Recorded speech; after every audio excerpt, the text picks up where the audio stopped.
मुझे लग रहा है कि बाकी अभी लोग सोच ही रहे होंगे आप लोकल के लिए वोकल हो चुके हैं ऑलरेडी। तो आपकी जानकारी के लिए रविशंकर प्रसाद लोकल के लिए वोकल बहुत दिनों से हैं, यही मेरी वैचारिक प्रतिबद्धता भी है। लेकिन हां, एक शर्त के साथ, टेक्नोलॉजी में कॉम्प्रोमाइज नहीं करेंगे, कॉम्पिटिटिवनेस में कॉम्प्रोमाइज नहीं करेंगे। इंडिया का प्रोडक्ट सबसे बढ़िया होगा। और आज एक बात मैं आपसे कह सकता हूं रोहित, मैं इस काम में बहुत दिन से लगा हुआ था। हाल ही में एक मोबाइल खरीदा है, उसके पीछे लिखा हुआ था designed in California, Apple and assembled made in India. आप देख रहे हैं, तो मैं ये क्षमता विकसित हो, इसकी हमारी कोशिश हमेशा होती है। अच्छा, वो आप इस चीज को खुद ही ले आए, क्योंकि बहुत से लोगों के मन में इस बात को लेकर भ्रम है कि एक तरफ भारत के प्रधानमंत्री वसुधैव कुटुंबकम, ग्लोबल लीडरशिप, इन दो चीजों के प्रतिनिधि के तौर पर, प्रतीक के तौर पर दुनिया में देखे जाते हैं, और दूसरी तरफ उन्होंने ये नारा दे दिया स्वदेशी से समृद्धि, लोकल के लिए वोकल। तो भाई फिर क्या दुनिया के लिए अपने दरवाजे बंद कर दें? इस चीज के मुझे लगता है थोड़ा सा आप लोगों को एक्सप्लेन कर देंगे तो बेहतर रहेगा। नहीं, आपने बहुत अच्छा रोहित आपने बहुत अच्छा सवाल किया, बहुत ही अच्छा सवाल, धन्यवाद आपको।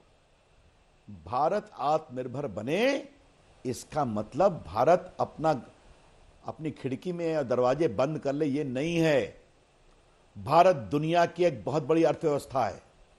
और क्या क्या प्रधानमंत्री ने, एक आत्मनिर्भर भारत, एक सक्षम सशक्त भारत, एक प्रोफेशनली कॉम्पिटिटिव भारत दुनिया की अर्थव्यवस्था के लिए जरूरी है। इस बात को समझिए। आज भी भारत में दुनिया की कंपनियों के बैक हैंड ऑफिस है कि नहीं, R&D है कि नहीं, आप मुझे बताइए। अभी मैंने आपके मोबाइल की चर्चा की, दुनिया की कंपनियां छोड़िए, चाइनीज की कंपनी भी आपके यहां मोबाइल बना रही है, आपके पड़ोस में नोएडा, ग्रेटर नोएडा में श्रीमान रोहित सरदाना जी। तो ये हमने भारत की क्षमता विकसित की है कि नहीं। अब मैं आपको एक बात और बताऊं, अभी स्वास्थ्य सेवा पर बहुत आग्रह दबाव होने वाला है। हम लोगों ने जहां इलेक्ट्रॉनिक इंडस्ट्री और कंपोनेंट के लिए बहुत बड़े स्कीम की घोषणा की है, वही मेडिकल इलेक्ट्रॉनिक्स के लिए बहुत बड़े स्कीम की घोषणा की है। MRI machine, radiological machine, x-ray machine, pathological machine सब बाहर से आती है कि नहीं अधिकांश। ये भारत में क्यों नहीं बन सकती है? भारत में क्यों नहीं बनना चाहिए?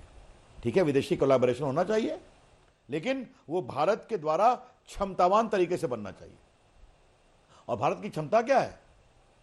अगर भारत की IT कंपनियां दुनिया के 80 देशों के 200 शहरों में IT का झंडा लहरा सकती हैं, तो क्षमता है ना। मैंने इलेक्ट्रॉनिक्स की बात किया कि नहीं किया? तो ये कभी आइसोलेशनिज्म नहीं है।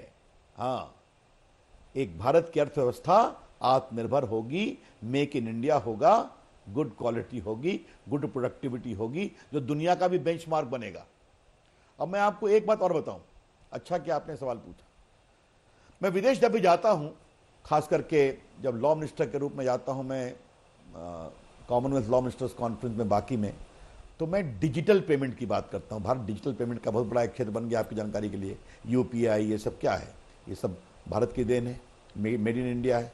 आधार क्या है? मेड इन इंडिया है। डिजिटल इंडिया का सब पार्ट है।